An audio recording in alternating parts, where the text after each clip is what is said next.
Allahu Akbar,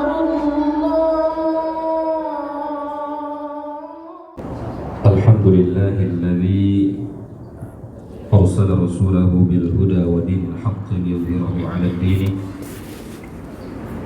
Asyhadu an la ilaha illallah wahdahu la syarika lahu fi dzatihi wa fi'lihi. Asyhadu anna Muhammadan 'abduhu wa rasuluhu al-muqtafa fi 'ilmihi wa 'amalihi. Allahumma salli wa sallim ala sayyidina Muhammadin sallallahu alaihi wasallam wa ala alihi wa sahbihi ajma'in, amma ba'du. Qala Allah ta'ala fil Qur'anil Karim wa huwa asdaqul qailin.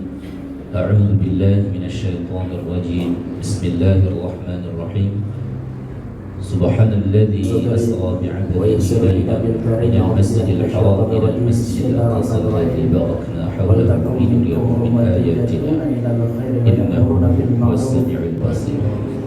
Wa qala an-nabiy sallallahu alaihi wasallam 'an ibni Anas bin Malik radhiyallahu anhu, kana an-nabiy sallallahu alaihi wasallam qala idza dakhala Rajab qala Allahumma barik lana fi Rajab wa Sya'ban wa barik lana Ramadan. Yang terhormat Bapak Anas Jabrito, Ketua RW 010. Kemudian yang terhormat Ketua Yayasan Pemakmuran Masjid Baitul Izzah Bapak Haji Sahrul Zuma, yang terhormat Ketua DKM Bapak Kaswani, Ketua RT 01, RT 02, RT 03, RT 04, juga para warga sekalian, asatidz, guru-guru sekalian, para kesepuhan yang tidak dapat disebutkan nama satu persatu, mudah-mudahan tidak memberikan al-fakir di pagi hari.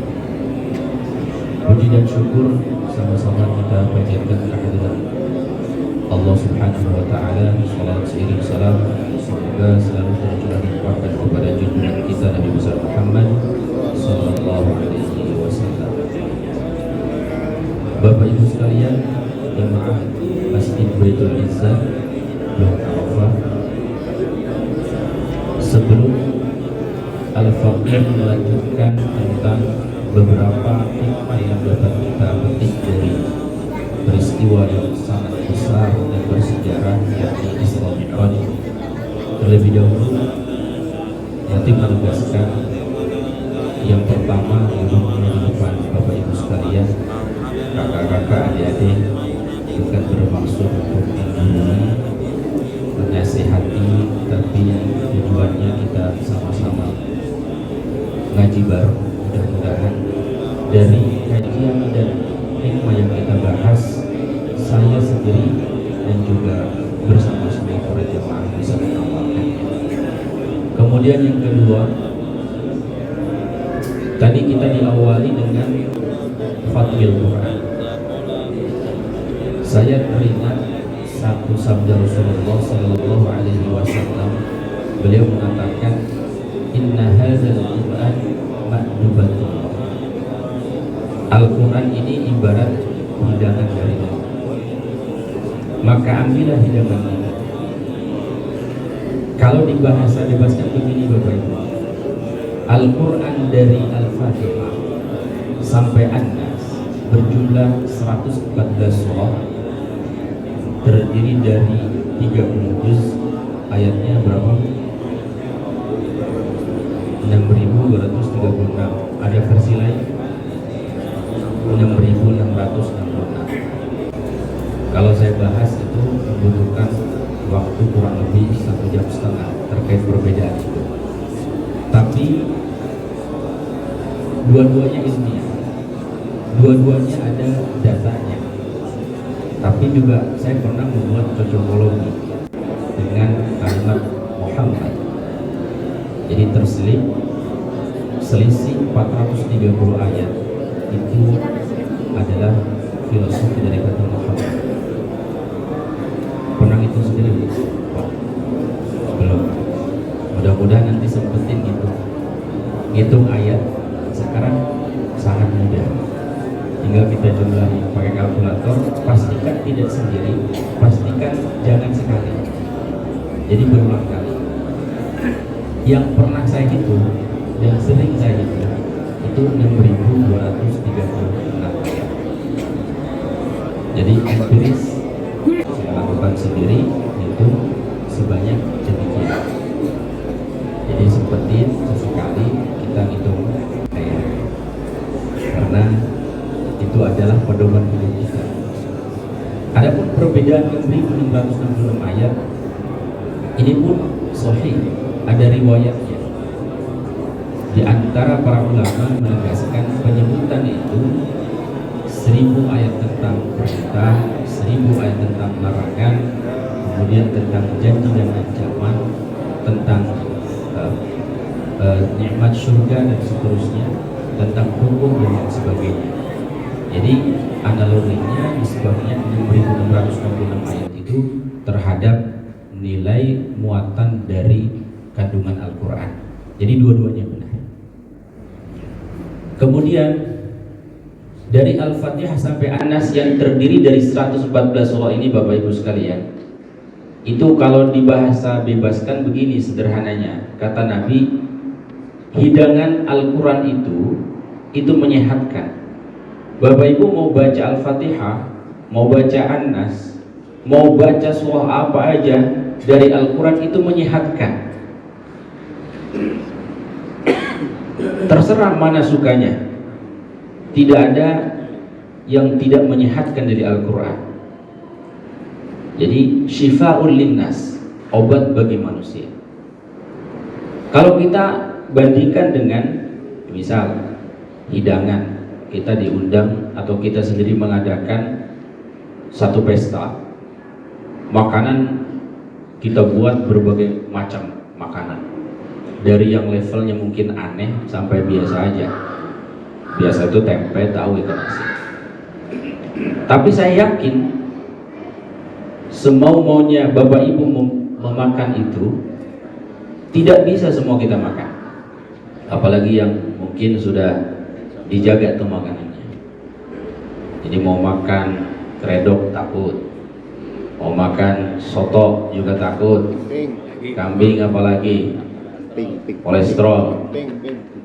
Ujung-ujungnya apa, Bu? Tahu tempe lagi. Ya kan, Bu? Pak. Kalau makanan secara jasmani itu ada yang dipilih, tidak semuanya kita bisa konsumsi. Tapi Al-Quran, Bapak Ibu, dari Al-Fatihah sampai An-Nas itu menyehatkan. Sayang kalau kita tidak ambil itu makan. Makanya saya sangat mengapresiasi rutinitas ini, rupanya dilakukan 3 bulan sekali. Nah ini sangat luar biasa, apalagi dilakukan oleh keluarga bersama-sama menghatamkan Al-Quran. Zayyinu buyutakum bitilawatil Quran, hiasilah rumah kalian dengan bacaan Al-Quran. Karena itu pondasi yang paling pokok dari keluarga dulu. Jangan dulu bicara tentang secara nasional skalanya, keluarga dulu kita perbaiki. Ini sebelum mulai saya memberikan satu fakta. Dulu pada masa Khalifah Umayyah, Bapak Ibu sekalian, ada nama khalifahnya Umar bin Abdul Aziz. Memang sangat sebentar, 2-3 tahun memerintah, tapi sejahtera sekali. Masyarakatnya, rakyatnya sangat sejahtera. Orang kalau mau sedekah nyari mustahilnya susah, saking semuanya tercukupi. Rupanya di antara rahasia kesejahteraan rakyat pada saat itu, Bapak Ibu sekalian, penduduknya, warganya senang baca Quran. Ini urusannya kita mengetuk pintu langit, bukan hanya pintu dunia. Jadi mudah-mudahan saya berharap ini bisa istiqomah, berlanjut, sehingga insya Allah pengaruhnya, dampaknya, manfaatnya bukan hanya untuk warga Arafah, tapi juga skalanya bisa Tangerang, bahkan bisa untuk Indonesia, negara kita tercinta ini. Amin ya rabbal alamin. Bapak Ibu sekalian hadirin rahimakumullah. Pada hari ini kita sudah memasuki 23 Rajab kalau tidak salah.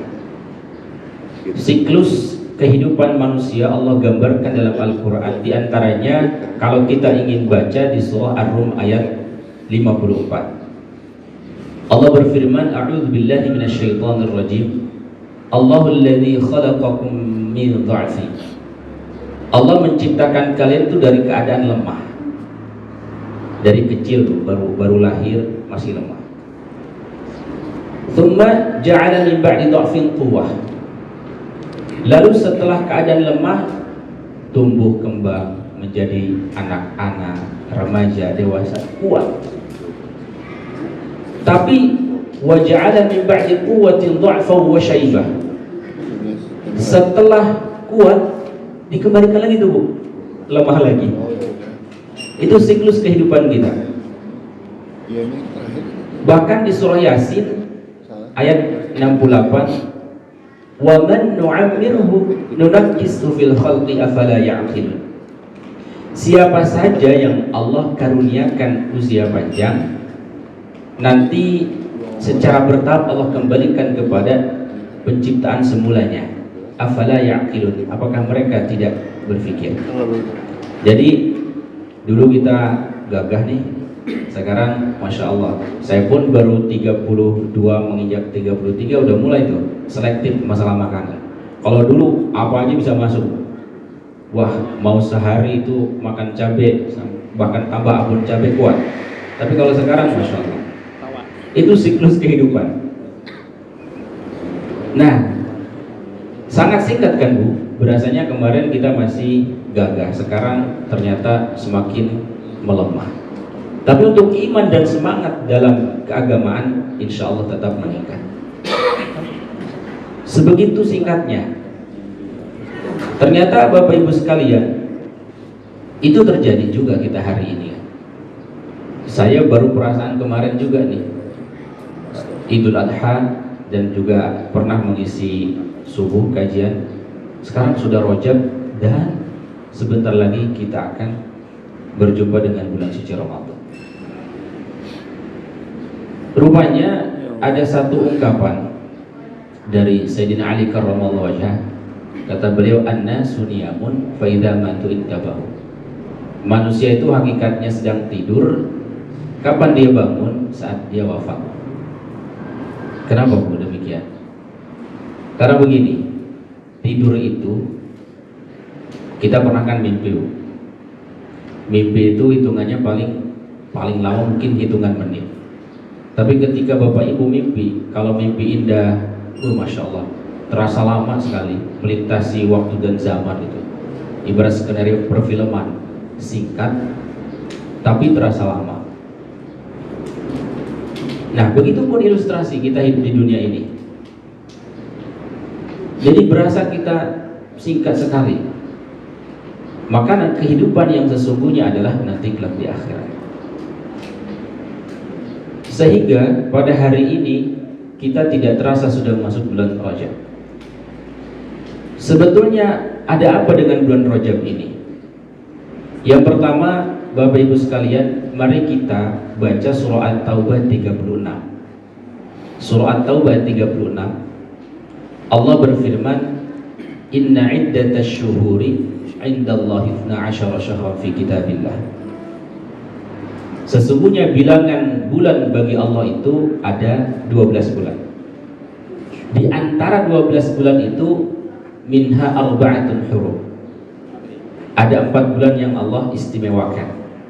Di ayat itu memang tidak dijelaskan bulan apa aja, maka inilah fungsinya hadis Nabi. Kata Nabi, salatun mutawaliyatun, 3 bulan berturut-turut. Yang pertama Dzulqa'dah, yang kedua Dzulhijjah, yang ketiga Muharram. Nah, Rajab ini nyempil, wa Rajabu mudhar alladzi baina Jumada wa Sya'ban. Nyempil nih Rajab antara Jumadil Akhir dan Sya'ban. Dijelaskan oleh Allah bahwa Rajab itu adalah termasuk bulan istimewa. Juga dicontohkan oleh Rasulullah dari hadis Anas bin Malik radhiyallahu anhu, Rasulullah ketika sudah memasuki bulan Rajab, Bapak Ibu sekalian, beliau selalu berdoa yang insya Allah kita hafal semua doanya. Allahumma barik lana fi Rajab wa Sya'ban wa ballighna Ramadan. Ya Allah, limpahkan keberkahan kepada kami di bulan Rajab dan Sya'ban, dan sampaikan usia kami ke bulan suci Ramadan. Para ulama, terutama ada di antara namanya Syekh Ibnu Rajab Al-Hambali, mengatakan ini menandakan, mengisyaratkan kepada kita bahwa bulan Rajab ini, Bapak Ibu sekalian, adalah gerbang pertama, pintu pertama dalam mempersiapkan menyambut bulan suci Ramadan. 3 bulan, 2 bulan sebelumnya sudah dipersiapkan. Bahkan kalau ulama tasawuf mengilustrasikan Rajab itu Syahruz Zar'i. Bulan Rajab itu adalah bulan untuk menanam. Wa Sya'ban Syahruz Saqi.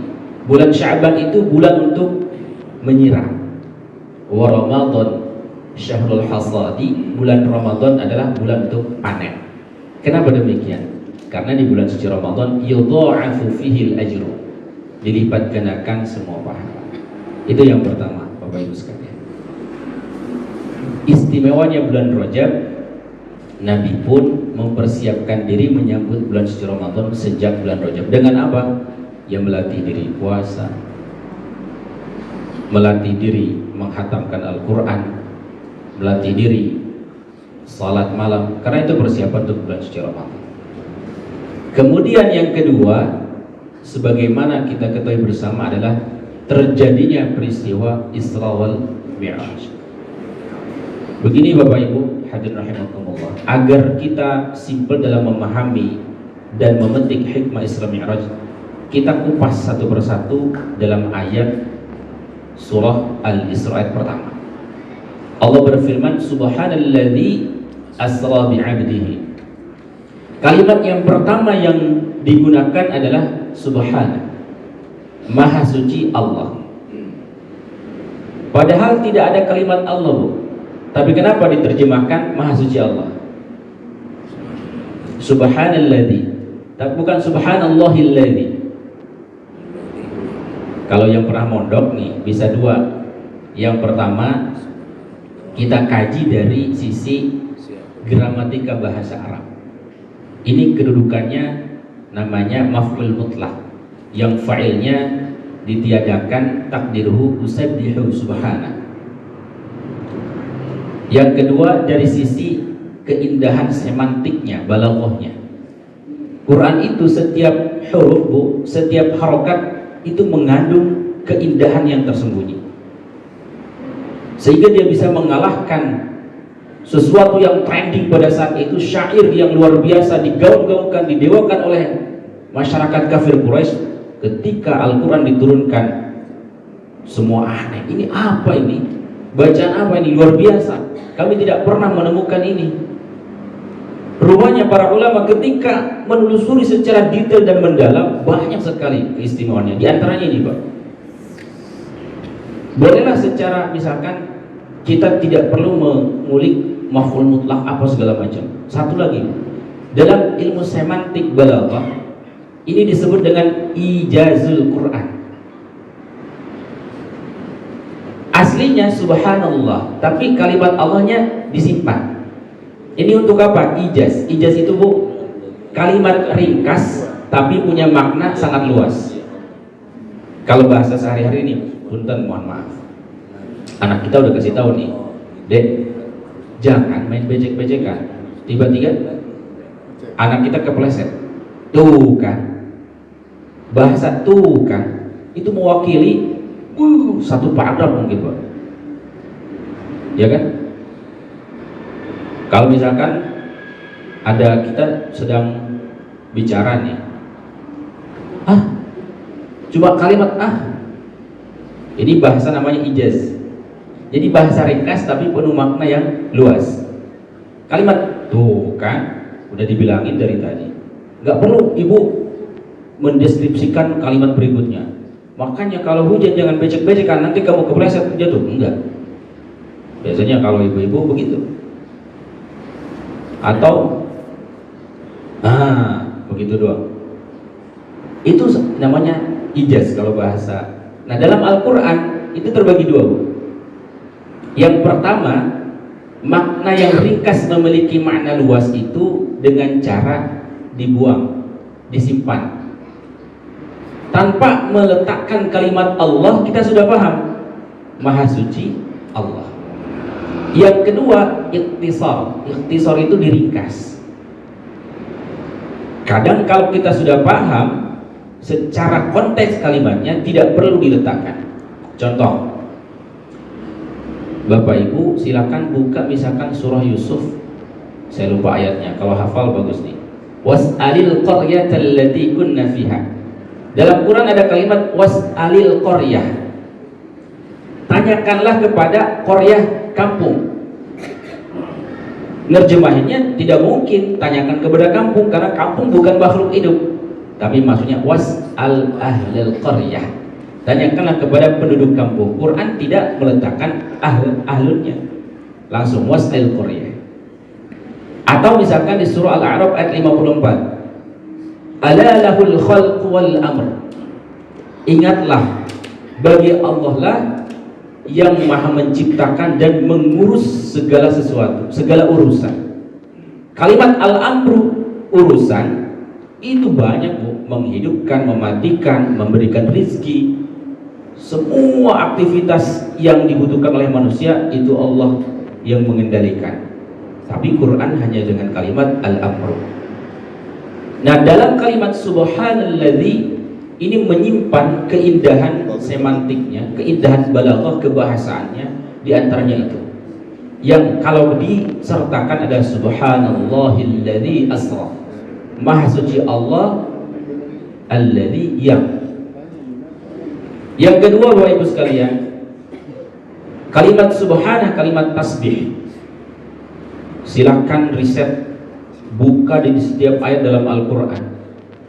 Peristiwa apa yang diawali dengan kalimat tasbih? Peristiwa diciptakannya Adam? Tidak. Wa idz qala rabbuka lil malaikati inni ja'ilun fil ardi khalifah. Tidak pakai kalimat tasbih. Kemudian peristiwa misalkan ditenggelamkannya Fir'aun. Wa auhayna ila Musa an idrib bi'asaka al-bahr fanfalaqa fa kana kullu firqin qattudil 'adzim. Tidak pakai kalimat tasbih. Peristiwa besar apapun. Tapi ketika peristiwa Isra Mi'raj, Allah meletakkan kalimat tasbih terlebih dahulu. Subhanalladzi, maha suci Allah. Ini menandakan, Bapak Ibu sekalian, Allah memberikan satu warning bahwa ini adalah peristiwa yang kita mesti mengedepankan keimanan ketimbang rasional atau logika semata. Lalu yang kedua, Bu, di kalimat subhana ini mengajarkan kepada kita bahwa dalam beragama ini bukan, kalau kita pikir-pikir ternyata ibadah itu ada yang modalnya besar, pekerjaannya berat. Di antaranya haji, Bu, ya. Kalau pengen cepet itu hanya beberapa orang yang mampu, mungkin tidak semuanya. Cepatkan di harga sekian. Dan pekerjaannya juga berat. Ada lagi ibadah yang modalnya itu ringan, tapi pekerjaannya berat. Modalnya cuma niat, Bu, tapi pekerjaannya berat. Apa itu? Puasa tuh. Malam doang modalnya niat, terus di malamnya lagi sahur. Tapi pekerjaannya luar biasa berat ini. Ringan hanya bagi orang-orang yang memang sudah melekat di dalam hatinya keimanan. Kemudian ada lagi ibadah yang modalnya udah ringan, pekerjaannya pun ringan. Apa itu, Bu? Pak? Betul, subhanallah. Zikir, tasbih. Kata Nabi, kalimatani, dua kalimat khafifatani fil lisan, thaqilatani fil mizan. Dua kalimat yang ringan diucapkan tapi berat dalam timbangan. Apa itu? Subhanallah bihamdihi subhanallahil azim. Ibu perlu wudu enggak, Bapak Ibu? Kalau untuk zikir? Tidak. Ditentukan waktunya? Tidak juga. Ibu mau misalkan ngambil nasi dari centongnya bismillahirrahmanirrahim. Mau apapun, ketika melihat sesuatu yang tadi masya Allah, ketika kita ingin melakukan sesuatu insya Allah, kalimat-kalimat thayyibah yang terucap dari lisan kita ini ringan tapi timbangannya berat. Satu tuh ya. Yang kedua, alladzi asra, yang memperjalankan. Bapak Ibu silakan lihat terjemahannya. Terjemahan bukan tafsir ya, hanya translate saja. Asra di situ, ini kalimat asra memperjalankan, sehingga ini mengisyaratkan Nabi itu pasif, yang aktif ada Allah. Jadi Allah yang memperjalankan, bukan inisiatif Nabi sendiri yang aktif untuk Isra dan Mi'raj, tapi Allah yang memperjalankan Nabi Isra dari Masjidil Haram ila Masjidil Aqsa, dari Masjidil Aqsa ke Sidratil Muntaha. Bapak Ibu sekalian, kalau kita amati di antara mukjizat yang Allah berikan kepada para nabi dan rasulnya itu dalam dua keadaan. Yang pertama, ada mukjizat yang dapat disaksikan oleh banyak orang. Contohnya siapa? Nabi Ibrahim misalkan. Nabi Ibrahim ketika akan dibakar oleh Raja Namrud disaksikan Bapak Ibu. Ketika Ibrahim dimasukkan ke api, tapi kata Allah, qulna ya naru kuni bardan wa salaman ala Ibrahim. Qulna ya naru kuni bardan. Wahai api, atas izin dan perintah Allah, dinginlah kamu. Tidak ada satu inci dari kulit Nabi Ibrahim pun yang terbakar. Itu disaksikan oleh banyak orang. Tapi apakah semua orang yang menyaksikan saat itu beriman? Tidak. Segitu mukjizat yang bisa disaksikan. Tapi masih ada orang yang hatinya tertutup, tidak mau beriman. Makanya mahal hidayah itu. Langkah kaki kita mau ke masjid ini, masya Allah, tabarakallah, itu mahal Bu. Tidak bisa dibeli, tidak ada nilainya. Ibu mau berkumpul di sini karena ada stigma yang namanya komplek itu biasanya kurang Bu sosialisasinya. Tapi di Arafah tidak. Kita seperti keluarga bersama. Ini mahal. Jadi iman, hidayah itu sesuatu yang nilainya tak terhingga. Terbukti, mukjizat yang bisa dilihat. Bayangkan kalau sekarang kaget. Yang kedua, misalkan Nabi Musa. Bapak Ibu yang pernah ke Turki misalkan, di Istana Topkapı itu kan ada museum. Saya tahun 2023 ke sana. Ketika di museum tuh ada satu asa Musa, tongkatnya Nabi Musa. Kecil itu tongkatnya, dari kayu. Kira-kira tuh kalau diambil, bisa nggak kita ngebelah lautan? Nggak bisa. Itu berfungsi kalau di tangannya Nabi Musa. Mukjizatnya Nabi Musa, wa auhayna ila Musa an idrib bi'asakal bahar, bisa ngebelah lautan. Tapi Bani Israel bilang, Musa, kita tuh butuh senjata, kenapa dikasih kayu tongkat? Tapi tiba-tiba bisa membelah itu. Apakah semua Bani Israel beriman? Tidak. Atau ketika wajah as-saharatu fir'auna qalu inna lana la ajran in kunna nahnu ghalibin. Ketika para penyihir dikumpulkan oleh Fir'aun untuk menandingi Nabi Musa, dia lemparkan tuh setotal temali menjadi ular. Tapi ketika giliran Nabi Musa, wa auhayna ila Musa an alqi 'asak fa idza hiya talqafu ma yafikun. Wahai Musa, kata Allah, lemparkan tongkatmu. Tiba-tiba menjadi ular besar menerkam ular-ular kecil yang tipu daya muslihat dari para pesihir itu. Memang wa ulqiya saharatu sajidin, sebagian para penyihir itu sujud tersungkur, beriman kepada Allah, mengakui kenabian Musa. Tapi Fir'aun tidak. Baru beriman di mana? Ketika di sakaratul maut. Enggak bisa kata Allah. Kenapa kamu baru beriman sekarang?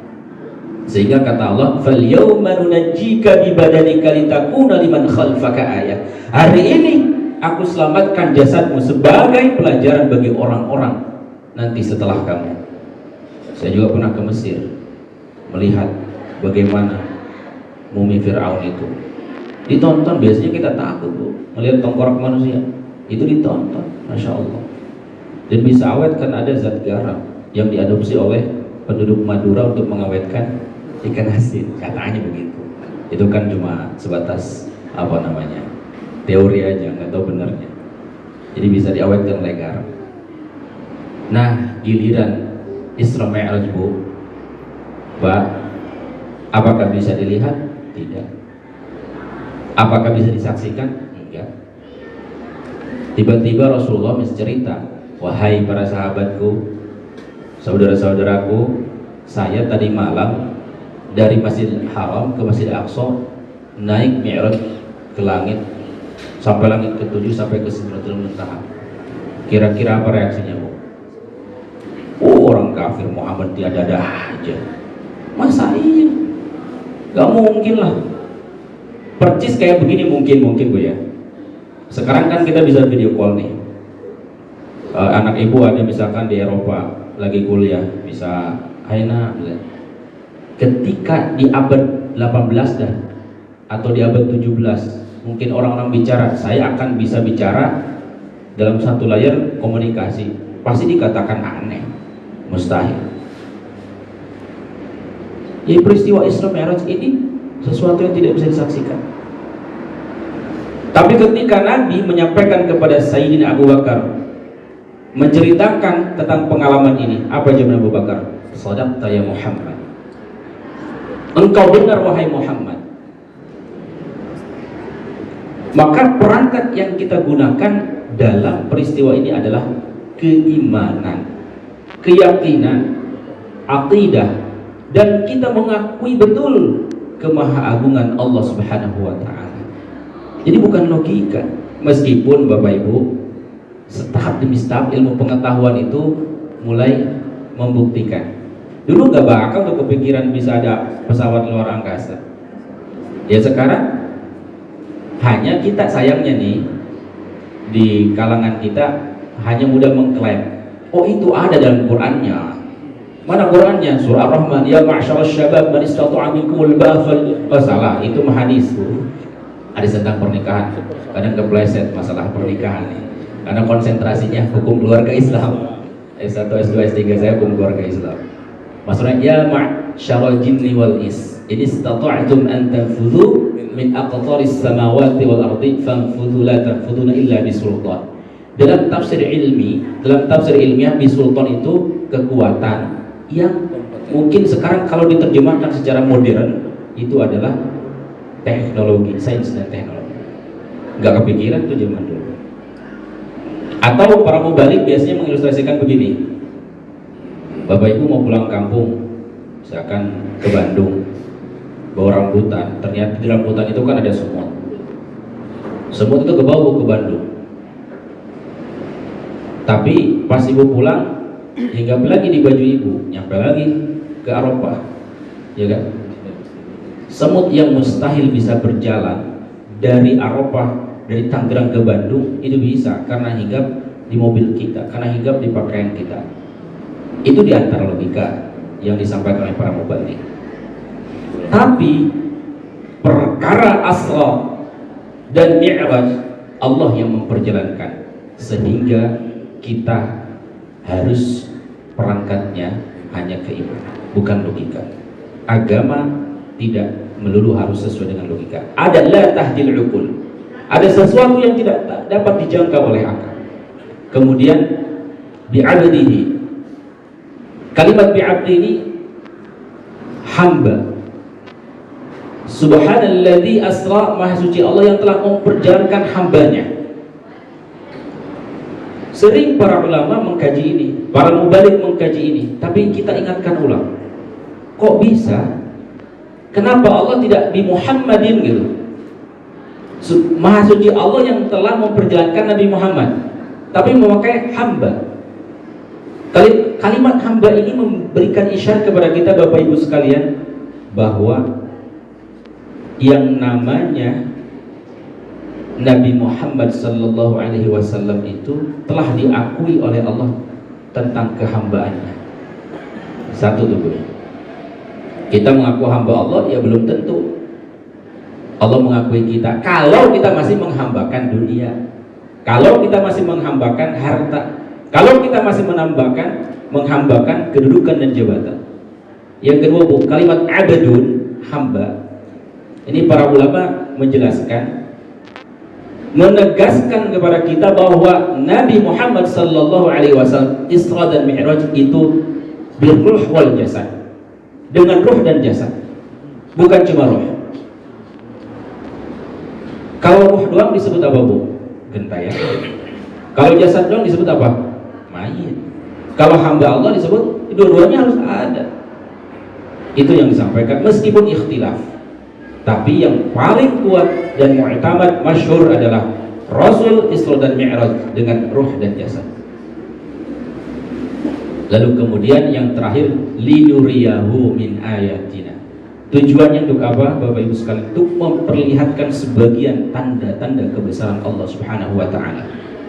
Ketika Nabi melakukan Isra dan Mi'raj, banyak peristiwa-peristiwa yang bisa disaksikan oleh Nabi. Ketika Nabi menyaksikan, ya Jibril, kenapa itu ada orang membenturkan kepalanya sendiri? Oh, kata Jibril, itu orang yang kalau diajak sholat gak mau. Itu gambaran buat di kehidupan kita saat ini, Bapak Ibu sekalian. Lalu Rasulullah melihat, ini bisa Bapak Ibu baca di kitab Dardir tentang Qissatul Mi'raj, tentang kisah Isra dan Mi'raj. Lalu Nabi melihat ada orang mencakar-cakar mukanya. Nabi nanya ke Jibril, Jibril itu kenapa kok cakar-cakar mukanya sendiri? Oh, itu orang yang suka ngomongin orang. Oh, zaman sekarang ngomongin bukan cuma langsung offline, kan bisa online, Bu. Ya kan? Apa yang bisa kita aktualisasikan sekarang? Dalam bermedsos pun kita harus bijak. Itu kan kalau netizen itu luar biasa. Nah, kemudian di dalam perjalanan Nabi melihat lagi ada orang nanam, lalu kemudian setelah dipetik tumbuh lagi, nggak perlu nunggu. Itu kenapa, Jibril? Kata Jibril, itu orang yang di dunianya senang sodako. Karena konsep sodako itu, Bu, kama tali habbatin amdatat sab'a sanabila fi kulli sumbulatin mi'atu habbah. Jadi hakikatnya harta yang ibu infakkan, ibu sodakohkan itu berlipat-lipat ganda, bahkan tidak terhitung nilainya. Lalu Nabi juga melihat berbagai macam. Nah, ini bisa kita pelajari. Seperti tadi yang disampaikan Pak RW, bagaimana negosiasi Nabi Muhammad dengan Allah terkait dengan 50 waktu tadi. Linuriyahu min ayatina, untuk memperlihatkan sebagian tanda-tanda kekuasaannya. Yang kedua, selain yang disaksikan Nabi tadi adalah hadiah teristimewa untuk kita, salat 5 waktu, Bapak Ibu sekalian. Salat 5 waktu. Kan sering kita dengar, tidak ada perintah yang langsung Nabi sendiri yang dipanggil. Selain ini tujuannya untuk menghibur Nabi, karena saat itu amul huzni, tahun kesedihannya Nabi, ditinggal istri tercintanya yang selalu mensupport, menopang baik secara materi maupun imateri, wafat. Pamannya Abu Thalib juga wafat. Sedih sebagai manusia biasa, tapi dihibur dengan Isra Mi'raj ini. Namun hadiah yang kita dapatkan adalah perintah sholat. Gak ada perintah yang lain yang Nabi langsung dipanggil, cuma sholat. Perhatikan Bapak Ibu sekalian, dalam sholat ayatnya aqimus sholat. dirikanlah sholat. Padahal padanan kata dalam bahasa Arab banyak.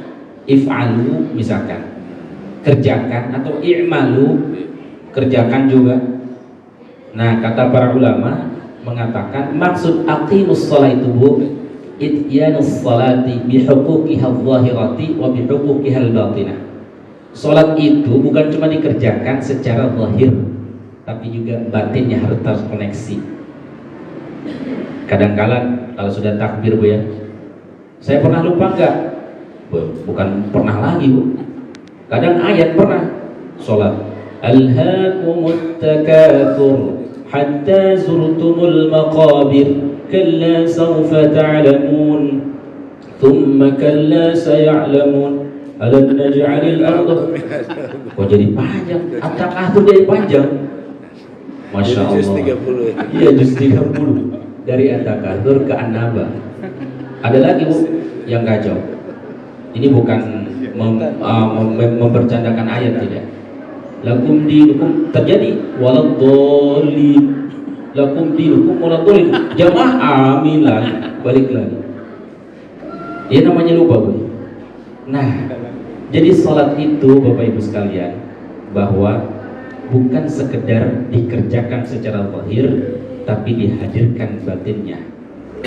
Sebagai penutup, ada satu ulama namanya Syekh Ibnu Hatim Al-Asal.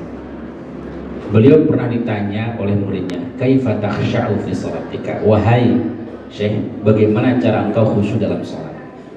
Oh begini kata beliau, aku berdiri, wa ukabbiru, dan aku bertakbir, atakhayyalu al-ka'bata amamai. Ketika saya berdiri Pak, dan saya bertakbir, saya membayangkan saya berada tepat di depan Ka'bah. Kalau di Arafah mungkin udah pernah umroh semua nih, apalagi beliau bagi saya udah pernah umroh semua mungkin. Jadi bisa, yang belum, amin, mudah-mudahan ya, ajak-ajak lah juga. Nah, kata beliau membayangkan Ka'bah persis. Tapi jangan juga kita cari gambar Ka'bah terus kayak bengong gitu di depan Ka'bah. Tidak, jangan diartikan secara zahir ya, secara teks. Tapi ini lebih ke konteks. Kata beliau, saya membayangkan saya berada di depan Ka'bah. Kemudian yang kedua, wal jannah an yamini, dan saya membayangkan surga di sebelah kanan saya. Ini levelnya ulama untuk supaya khusyuk. Wan nar an shimali, dan saya membayangkan bahwa neraka itu sebelah kiri saya. Dan juga saya membayangkan was-sirat tahta qadami. Saya membayangkan di bawah telapak kaki saya itu ada jembatan Shiratal Mustaqim. Dan saya membayangkan di belakang saya ada malaikat pencabut nyawa. Itu cara saya khusyuk. Kalau kita nggak bisa begitu bu, Pak, minimal setiap ayat yang kita baca kita sudah memahami artinya, kita sudah tahu artinya. Ketika baca Bismillahirrahmanirrahim, terlintas kita juga memahami itu dengan menyebut nama Allah yang Maha Pengasih lagi. Tapi tidak juga disebutkan dalam lisan, tidak. Maksudnya kita paham dan seterusnya. Insya Allah itu membantu kekhusyuan kita. Bapak Ibu sekalian, jamaah Masjid Baitul Izzah rahimakumullah, mungkin itu saja apa yang dapat Al-Fakir sampaikan. Tidak panjang lebar, mudah-mudahan bermanfaat khususnya bagi saya pribadi, juga bagi para jamaah sekalian. Dan intinya mudah-mudahan kita semua bisa istiqamah dalam kebaikan dan selalu Allah berikan taufik dan hidayah, juga bimbingan dan keberkahan dari Allah Subhanahu wa taala. Kita tutup tadi belum disempurnakan dengan doa khatmil Quran, betul diaminkan oleh ribuan para malaikat Bu, Pak. Kemudian juga sekedar saran, nanti kalau penutup itu biasanya dibacanya dari At-Takatsur sampai Anas, nyambung lagi ke Al-Fatihah sampai akhir surah Al-Baqarah. Kata Nabi, kata para ulama, mohon maaf, Quran itu kal khatami, ibarat cincin. Kenapa kita balik lagi?